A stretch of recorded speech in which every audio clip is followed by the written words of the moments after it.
इस्लामाबाद की एहतसाब अदालत ने मफरूर मुल्जिमान हसन नवाज और हुसैन नवाज की दायमी वारंट गिरफ्तारी मुअत्तल करने का तहरीरी फैसला जारी कर दिया गया है। फैसले में लिखा गया है कि 6 जुलाई 2018 में जारी दायमी वारंट गिरफ्तारी 14 मार्च तक मुअत्तल हैं। एहतसाब अदालत ने 3 सफ़ात पर मुश्तमिल वारंट मुअत्तली का तहरीरी फैसला जारी किया। रेफरेंस में ट्रायल कोर्ट की जानिब से दीगर मुल्जिमान को सजा सुनाई गई।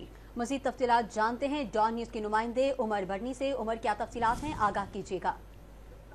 जी बिल्कुल, एहतसाब अदालत के जज नासिर जावेद राना ने 3 सफ़ात पर मुश्तमिल वारंट मुअत्तली का तहरीरी फैसला जारी कर दिया।